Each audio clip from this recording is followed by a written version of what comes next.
Hello বন্ধুরা, আমি শাক গন্ডেল। এখন আমি করবো মিঠু খান পরিচালিত, আরিফিন শুভ অভিনীত বাংলাদেশের upcoming cinema Neelchakra trailer review. ট্রেলারটা খানিকক্ষণ আগে মেকারদের তরফ থেকে অফিসিয়ালি ড্রপ করা হয়েছে।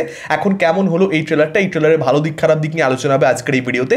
দেখুন, এই ছবির যখন টিজার মুক্তি পেয়েছিল, আমি টিজারটাকে নিয়ে আলোচনা করেছিলাম। আমি বলেছিলাম পরিষ্কার যে টিজারটা মানে নামমাত্র একটা মুক্তি দিতে হয় বলে দিয়ে দেওয়া আর কি, সেটা আলাদা করে কোনো ইম্প্যাক্ট সেরকমভাবে আমার উপরে অন্ততপক্ষে রাখতে পারেনি, যে কারণে এক্সপেকটেশন আমার সত্যি বলতে এই ছবিটার থেকে কমই রয়েছে। এবং ট্রেলারও কিন্তু একদম দুর্দান্ত কিছু, অসাধারণ কিছু হয়ে গেছে এরকম আমার ব্যক্তিগতভাবে মনে হয়নি। এখানে গল্প সম্পর্কে ট্রেলার দেখে যেটা বুঝতে পারা যাচ্ছে, সাইবার ক্রাইমের শিকার হচ্ছে অনেকগুলো মেয়ে। বিগত 2 বছরে 5 জন মেয়ে সুইসাইড করে নিয়েছে।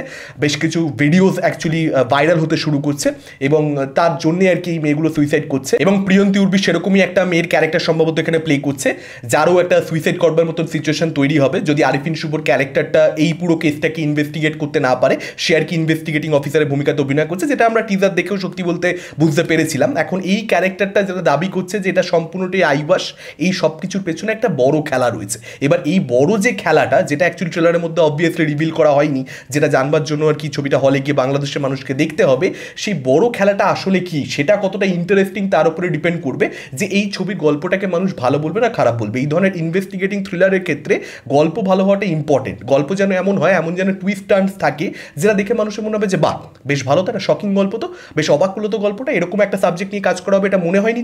তো সেইটা যখনই ওয়ার্ক করবে মানুষের মধ্যে, তখন সিনেমাটা ভালো রিভিউজ পাবে বা ভালো ওয়ার্ড তৈরি করতে পারবে, আদারওয়াইজ তৈরি করতে পারবে না। Simple as that. এবার সেটা হবে কি হবে না, ছবি মানুষ যারা যখন দেখতে যাবে তারা বুঝতে পারবে। আমরা কবে দেখতে পাবো সত্যি বলতে আমরা জানি না। ট্রেলারের মধ্যে সাবজেক্টকে কেন্দ্র করে খুব যে একটা ইন্টারেস্ট তৈরি হয়ে যাওয়া যে হ্যাঁ ভাই এই ছবিটা দেখতেই হবে, এই ছবিটার জন্য অপেক্ষা করছি, কবে ওটিটি প্ল্যাটফর্মে আসবে তবে দেখতে পাবো, সেই ব্যাপারটা আমার জন্য তৈরি হচ্ছে না। এই ধরনের প্রচুর ছবি যেহেতু দেখতে পাই আমরা, যে কারণে খুব আলাদা করে সাবজেক্টটা হাই দিতে পারছি সেরকম নয়। এবং এখানে মানে এই ধরনের ছবির ক্ষেত্রে কী করতে হয়, নর্মালি যে প্রোটাগনিস্ট, যে ইনভেস্টিগেটিং অফিসার, তার মধ্যে না কিছু ইউএসপি রাখতে হয়, তার মধ্যে ক্যারেক্টারাইজেশন এমন করতে হয় যেটা আর কি সাবজেক্টটা এক হলেও একটু ডিফারেন্ট একটা ফ্লেভার এনে দেয়। যেমন ধরুন কথায় বলছি হিট 3 এটা আপনার টিজার ট্রেলার গিয়ে দেখুন, আপনার পরিষ্কার বুঝতে পারবেন যে ওটাও একটা ইনভেস্টিগেটিং থ্রিলার।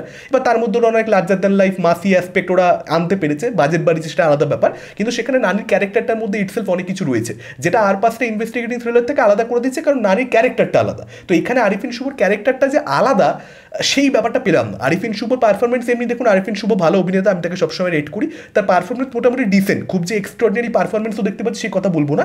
এর থেকে ফার বেটার পারফরমেন্স আমরা আরিফিন শুভর থেকে পেয়েছি। এমনি ট্রেলারটা কম্প্যাক্ট রাখা হয়েছে, গল্প সম্পর্কে খুব বেশি কিছু রিভিল করা হচ্ছে না, সেটা ভালো।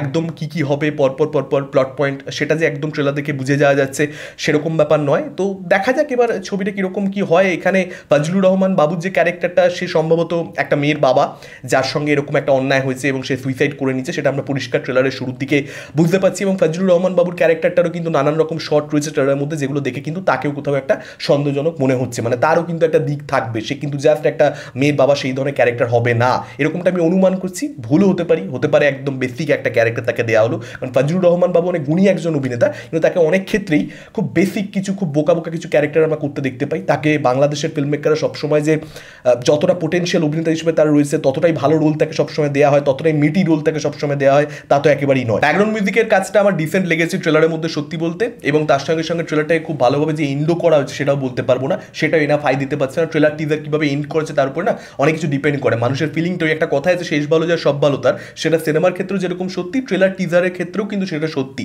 পাওয়ারফুল নোটে যদি ট্রেলারকে এন্ড করা হয় তাহলে কিন্তু ইম্প্যাক্ট অনেকটা বেড়ে যায়, সেই জিনিসটাও হয়নি। এবং আরিফিন শুভর ক্যারেক্টারটাকে ভালো যে ডায়লগ আছে সে কথাও বলতে পারবো না।